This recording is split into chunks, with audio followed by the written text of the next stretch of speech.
I clawed my way from humble beginnings. Born on Staten Island in 1794, I started in ferry boats, earning the nickname Commodore. I quickly mastered the burgeoning steamship industry. Then I set my sights on railroads. I emerged from a different mold. Born in 1836 in rural New York, I entered the business world at a young age. I learned the ins and outs of tanning, finance, and speculation. My keen eye for profit would soon make me a formidable player on Wall Street. Both men embodied the spirit of the Gilded Age.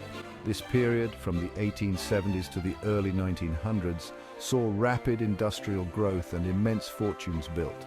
But it was also an era of ruthless competition, questionable business practices, and a widening gap between the rich and poor. I believed in building empires through sheer force of will and direct control. I played the role of a corporate raider, manipulating markets and exploiting legal loopholes for my gain. Their rivalry would become legendary. The Erie Railroad, stretching across New York State, became the battleground for their most famous confrontation, the Erie War. This was not just a battle over tracks and trains, but a clash of egos, ambitions, and the very future of American railroads. The stakes were incredibly high, and the tactics employed by both sides were nothing short of audacious. Vanderbilt, seeking to consolidate his railroad empire, set his sights on acquiring the Erie. His ambition knew no bounds, and he was determined to bring the Erie under his control no matter the cost. This was a strategic move to dominate the Northeastern Rail Network, a crucial artery for commerce and industry. He began secretly buying up its stock, aiming for a controlling interest. This covert operation was designed to catch his rivals off guard, but it also set the stage for an epic showdown with Jay Gould, a man equally determined to hold on to his power. Allied with Daniel Drew and James Fisk Jr., we saw Vanderbilt's move as a threat. The alliance was formidable, combining financial acumen and ruthless business tactics. We knew that if Vanderbilt succeeded, it would spell the end of our control over the Erie. We countered with a daring and controversial scheme. It was a high-stakes gamble, but we were prepared to do whatever it took to thwart Vanderbilt's ambitions. Using our positions within the Erie Railroad, we issued a flood of new stock, a move designed to dilute Vanderbilt's shares and make his takeover much more expensive. This was financial warfare at its most intense, and every move was calculated to inflict maximum damage on our opponent, diluting Vanderbilt's shares and making his takeover much more expensive. This tactic forced Vanderbilt to spend even more money to achieve his goal, stretching his resources and testing his resolve. The battle escalated into a legal and financial free-for-all. Courts were flooded with lawsuits, and the financial markets were in turmoil. The Erie War was not just a battle between two men, but a conflict that shook the very foundations of American finance. Bribery, lawsuits, and political maneuvering became commonplace. Both sides employed every trick in the book, from bribing legislators to manipulating stock prices. The level of corruption and deceit was staggering, and it seemed that no tactic was too underhanded. The New York State legislature even got involved, with accusations of corruption flying on both sides. Lawmakers were caught in the crossfire, and the public watched in fascination as the drama unfolded. This was a battle that extended far beyond the boardrooms and stock exchanges, reaching into the very halls of power. The Erie War raged for months, captivating the nation's attention. Newspapers covered every twist and turn, and the public was riveted by the spectacle. It was a story of ambition, betrayal, and the relentless pursuit of power, and it captured the imagination of an entire generation.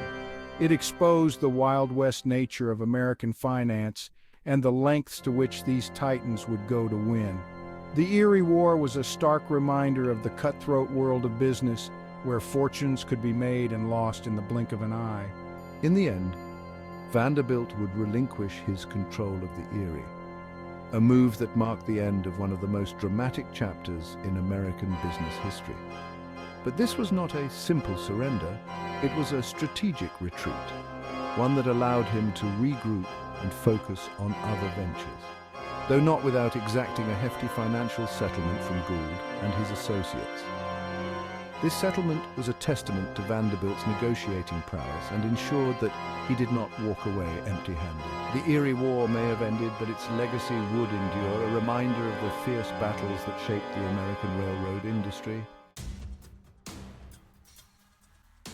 The Erie War was just one chapter in the ongoing saga of Vanderbilt and Gould's financial battles. This conflict was emblematic of the fierce competition and underhanded tactics that defined the Gilded Age. Vanderbilt, known as the Commodore, and Gould, often referred to as the Mephistopheles of Wall Street, were titans of industry whose clashes were as much about personal vendettas as they were about financial gain. Both men were masters of stock manipulation, employing a variety of strategies to outmaneuver each other and their competitors. Their methods were as creative as they were ruthless, often involving complex schemes that would be considered highly illegal today. They spread rumors, cornered markets, and used their immense wealth to influence stock prices. These tactics allowed them to amass even greater fortunes, but they also destabilized the markets and left many smaller investors in financial ruin. Vanderbilt and Gould's influence extended far beyond the stock market. They had the power to sway public opinion and even manipulate political outcomes. Their wealth and connections made them nearly untouchable, allowing them to operate with impunity. I gained notoriety for my short-selling schemes. Short selling was a risky but potentially lucrative strategy that involved betting against the success of a company. I would borrow shares of a company I believed was overvalued, often based on insider information or market rumors that I had helped to spread, sell them at the inflated price, reaping immediate profits from the artificially high valuation, and then buy them back after driving the price down, pocketing the difference. This tactic not only enriched me but also contributed to the volatility and unpredictability of the market.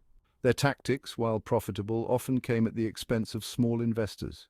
Many ordinary people lost their life savings due to the manipulative practices of these financial giants. The stock market became a battleground where only the most ruthless and well-connected could hope to succeed. It was a place where fortunes were made and lost in the blink of an eye, and where the line between legal and illegal was often blurred. Their actions contributed to a climate of distrust and volatility in American finance.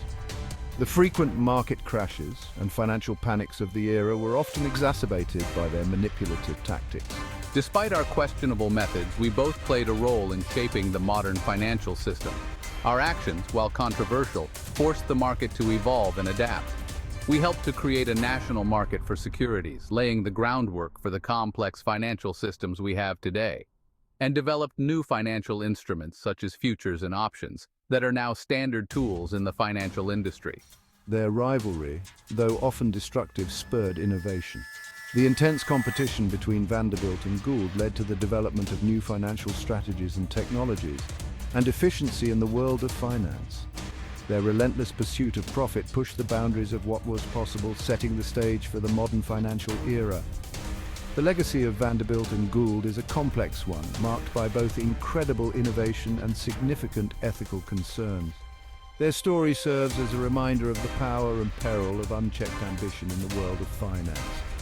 As we look back on their era, we can see the foundations of today's financial markets, built on both the successes and the failures of these two formidable figures. The lessons learned from their exploits continue to resonate, reminding us of the importance of regulation and oversight in maintaining a fair and stable financial system. Vanderbilt and Gould may have been rivals, but together they left an indelible mark on the history of American finance.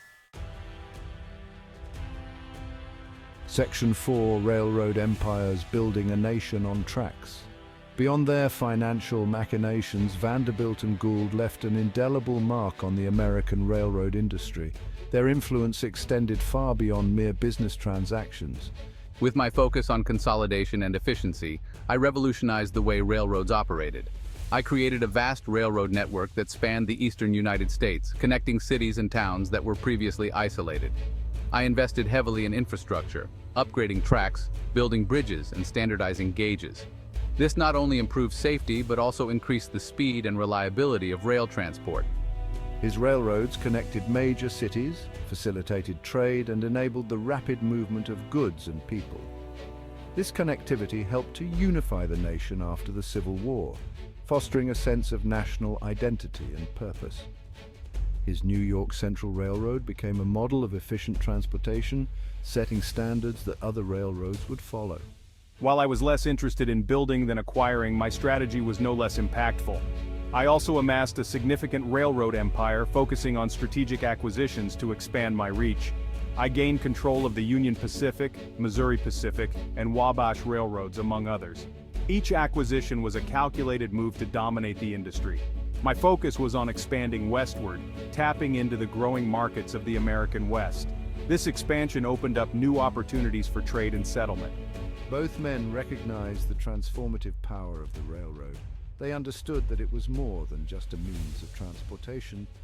It was a catalyst for economic growth, social change, and westward expansion.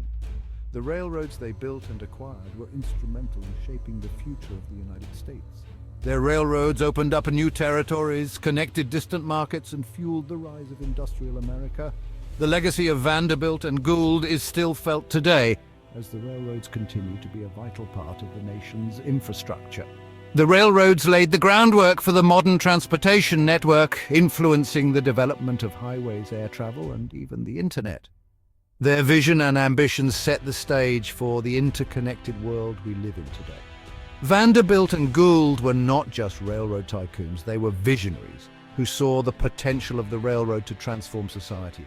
Their contributions to the industry were monumental, and their impact on American history is undeniable. As we look back on their achievements, we can appreciate the foresight and determination that drove them to build a nation on tracks. Their legacy is a testament to the power of innovation and the enduring importance of the railroad in American life. Section 5. Public Perception. Heroes or Villains. Cornelius Vanderbilt and Jay Gould were complex and controversial figures who elicited a wide range of public opinion. With my gruff demeanor and ruthless business practices, I was often portrayed as a robber baron. Newspapers and critics accused me of exploiting workers, manipulating markets, and caring little for the public good. However, he was also admired for his business acumen, his philanthropy, and his role in building the nation's infrastructure.